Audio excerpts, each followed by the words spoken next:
Reciban un caluroso saludo, amigos, hermanos y ministros, en el nombre de nuestro Señor Jesucristo. El quebrantamiento. La voluntad es uno de los componentes del alma.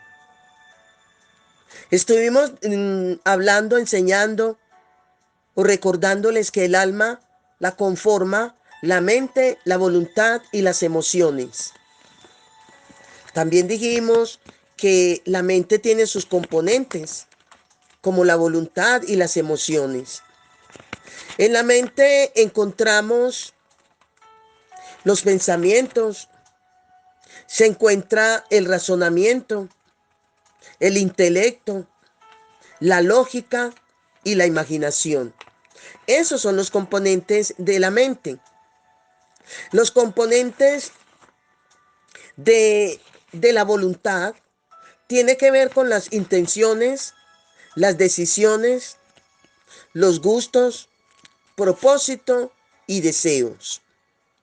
Y también dijimos que las emociones la compone lo que tiene que ver o se activan con los sentidos físicos. La vista, lo que tú ves, lo sientes. Lo que tú hueles, lo sientes. Lo que tú, olfateas, se siente. Lo que tú degustas, se siente. Y lo que tú tocas, se siente. Está en las emociones y sentimientos. Pero en este caso hablaremos sobre la voluntad. Cuando estamos teniendo presente el término voluntad como uno de los componentes del alma, podemos claramente decir que la voluntad, como este componente, aún Dios respetó esa voluntad y el respeto de esa voluntad se le llama libre albedrío. Entonces, el manipular, el intimidar y controlar a los hombres son principios totalmente satánicos. ¿Por qué? Porque en este caso vamos a aprender los dos tipos de obediencia y las dos formas de obedecer. La voluntad es la facultad y la capacidad de decisión para determinar una acción. Debemos tomar en cuenta que el hombre está en posición de una voluntad libre. Esto sencillamente está significando que es el hombre dentro de su libre albedrío, significa que es soberano y tiene una voluntad soberana, de manera que no puede forzársele a hacer e imponerle algo a lo que él se opone. Las cosas no son obligadas ni en la gracia ni en el reino. La voluntad libre significa que el hombre puede escoger. No es un juguete mecánico que otros hacen funcionar. Es responsable de todas sus acciones. La voluntad controla desde lo profundo del ser todas las cosas del interior y exterior de él.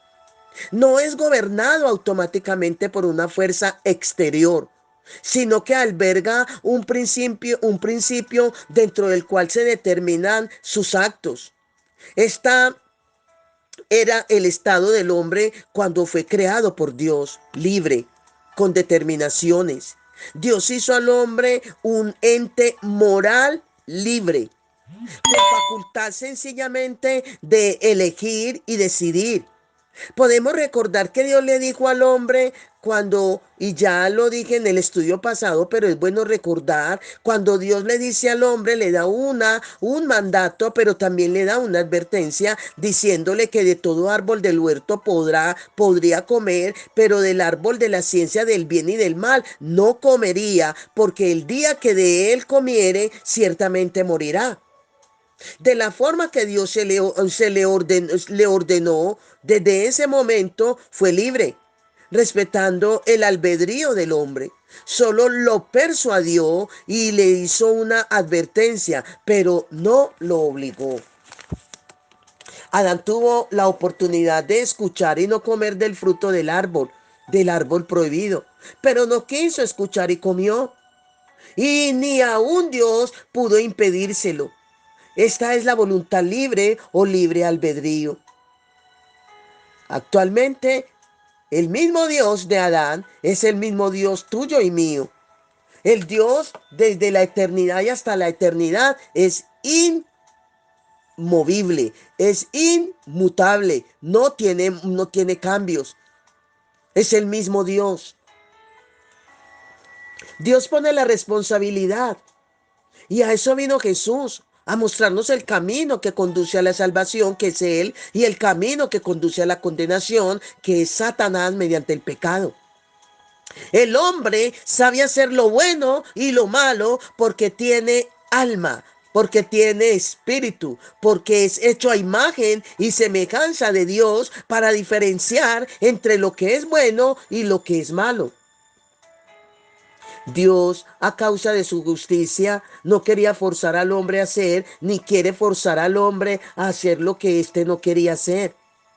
Dios no te forza a hacer lo que tú no quieres hacer, pero sí hay una advertencia de consecuencia cuando se actúa en contra de los principios de Dios y cuando se actúa a favor del pecado. Trae consecuencia. El Señor nunca obliga. Él podía emplear varios medios para hacer que el hombre decidiera, pero es la ética de Dios dejar que el ser humano determine y haga su propia decisión, su propia elección, porque de todo eso le tendremos que dar cuentas a Dios un día. La voluntad es tan determinante, amigos, hermanos y ministros. Esta voluntad es tan determinante en la vida de un hombre que la Biblia dice que Jesús tuvo que aprender la obediencia, cediendo a la voluntad. Dice en Hebreos 5:8, y aunque era hijo, aprendió la obediencia. Debemos tomar en cuenta que Jesús como verbo sabía lo que era la obediencia, pero no sabía obedecer. Dios sabe lo que es el pecado, pero no conoce el peso del pecado sobre él. Dios sabe lo que es el pecado, pero no sabe lo que es pecar. Dios sabe lo que es la obediencia, pero no sabe en el caso de actuar, porque Dios siempre es lo bueno. Dios es obediencia. Pero aprendió Dios la obediencia en la figura de Jesús cuando Jesús obedece en todo. Puso en evidencia que Dios es obediencia. Dios sabe lo que es el pecado, pero experimentó el peso del pecado en la vida de Jesús cuando puso el estado de pecado sobre él. Jesús, al experimentar la obediencia, entregó la voluntad, según Mateo 26, del 39 al 42, Lucas 22, 42, cuando claramente el Señor, mediante la expresión que le hace al Padre, cuando está diciendo, Padre, si quieres, pasa de mí esta copa, pero no se haga mi voluntad, sino la tuya. Obedecer es fácil cuando no se confronta la voluntad, cuando no se pone en riesgo el abandono de lo que más deseas. Los momentos más decisivos para Jesús se dieron en el Getsemaní. En sus más íntimos deseo estaba evitar la copa, que equivale a sufrimiento. Era más importante ceder a Dios su voluntad y entrar en obediencia, de manera que por eso digo que el obedecer es fácil cuando no se tiene nada que perder.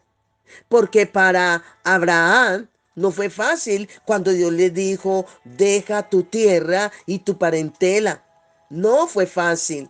No es fácil la obediencia cuando tengo que renunciar a lo que más anhelo, a lo que más quiero. No es fácil. De manera que lo que debemos tomar en cuenta es que en el principio de Dios, cuando ganas, pierdes. Ese es el principio de Dios, que cuando ganas, pierdes. Y cuando pierdes, ganas. En Mateo, el capítulo 16, el versículo 24 y 25, cuando dice, entonces Jesús dijo a sus discípulos, si alguno quiere venir en pos de mí, niéguese a sí mismo y tome su cruz y sígame. Porque todo el que quiera salvar su vida, la perderá. Y todo el que pierda su vida por causa de mí, la hallará. Observe que eh, en lo físico y secular se gana ganando y se pierde perdiendo. En Dios cuando ganas y cuando pierdes, en Dios Cuando ganas, pierdes y cuando pierdes, ganas. Todo lo contrario. No olvidemos esta verdad. Nada, pero nada de lo que podamos o de lo que perdamos por causa de Dios se le puede llamar pérdida. Todo es ganancia. Llevarán momentos decisivos en tu vida. He llevado momentos decisivos en mi vida, al igual que tú, donde Dios te demandará, donde Dios nos demandará ¿qué? Obediencia. Momentos donde vas a entrar en conflictos, en los cuales tienes que desprenderte de tu alma o desprender de tu alma lo que más amas y deseas. Sean tus bienes, una posición, un ser amado. Por esta razón, para entrar en obediencia, se debe producir en nuestra voluntad lo que se conoce el quebrantamiento. Nadie puede entrar en obediencia si no se ha dado en su alma un quebrantamiento. Porque es que el quebrantamiento produce la humillación produce la abnegación produce la entrega de la voluntad. Cuando entregas la voluntad, entras en sumisión, la sumisión te lleva a la sujeción y la sujeción te conduce a la obediencia. Dentro de los componentes de la voluntad, que son las intenciones, las decisiones, los propósitos, los gustos y los deseos, todos estos componentes deben pasar por un proceso que se le llama quebrantamiento. Según las escrituras, el término quebrantamiento del griego es suntalao. Suntalao, que indica romper, aplastar, volver pedazos. Es el acto de caer sobre una piedra, entendiendo que la piedra es la voluntad de Dios que te está confrontando. Y lo vemos claramente en algunos textos de los evangelios, como es por decir en Mateo el capítulo 21, el versículo 44, cuando dice: y el que cayere sobre esta piedra será quebrantado, y sobre quien ella cayere le desmenuzará. También el mismo contenido se encuentra en Lucas capítulo 20, versículo 18. Y el que cayere sobre esta piedra será quebrantado, y sobre quien ella cayere le desmenuzará. El término quebrantar, según el pasaje, tiene que ver con la confrontación que viene de parte de Dios al conocer sus demandas. El desmenuzar del griego es ligmao. Es el resultado que se da desde el punto de vista negativo por haberse resistido al quebrantamiento. Debemos entender que Dios no quebranta a nadie. Él nos procesa para que nosotros demos el cambio. Somos nosotros los que debemos quebrantar la voluntad y entrar en obediencia. Somos tú y yo quien debemos tomar una decisión de humillarnos delante de la presencia de Dios y entrar en obediencia. Cuando tú le entregas tu libre albedrío a Dios, entonces el quebrantamiento sí va a venir de parte de Dios. Pero cuando le entrego mi voluntad, cuando le entrego mis intenciones, mis decisiones, mis propósitos, mis gustos y mis deseos, ahí es donde viene el quebrantamiento de parte de Dios. ¿Por qué? Porque sencillamente le diste acceso a Él en su soberanía. Dios no toca tu voluntad, tu intención, tu decisión, tus gustos, tus propósitos, ni tus deseos si tú voluntariamente no lo entregas. ¿Por qué? Porque Él es caballeroso, Él es respetuoso, Él no quebranta sus propios principios de ir en contra de lo que te entregó, que es la libertad. En Filipenses capítulo 12, el versículo 7 y 8, dice: sino que se despojó a sí mismo tomando forma de siervo, hecho semejante a los hombres, aquí referente a Jesús, y estando en la condición de hombre, se humilló a sí mismo, haciéndose obediente hasta la muerte y muerte de cruz. Dice que Cristo se despojó y se humilló a sí mismo. El quebrantamiento vino de Él, de Jesús, por causa de las condiciones que recibió de parte del Padre en cuanto a pagar un precio.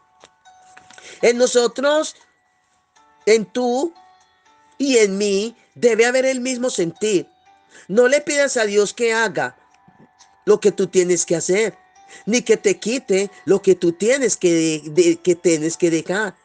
Por ejemplo, si tú como hombre has acudido a otra mujer que no es tu esposa y te das cuenta que eso te está trayendo muchísimos problemas, ahí no tienes que decirle al Señor, Señor, aléjame de esta mujer. Señor, quita esta mujer de mi camino. No, porque Dios no te la dio. Tú mismo la buscaste y tú mismo tienes que dejarla. Lo que tú tienes que hacer, ni que te quite Dios lo que tú tienes que dejar. El quebrantamiento debe nacer y relucir en nosotros. El quebrantamiento es una de las etapas más difíciles del ser humano. ¿Sabes por qué? Porque está en proporción directa de una entrega, de una voluntad que indica obediencia. El quebrantamiento produce una humillación. La humillación te lleva a una abnegación. La abnegación te lleva a la entrega de la voluntad y la entrega de la voluntad te lleva a la sumisión y la sumisión te lleva a la sujeción a la obediencia y así de forma recíproca.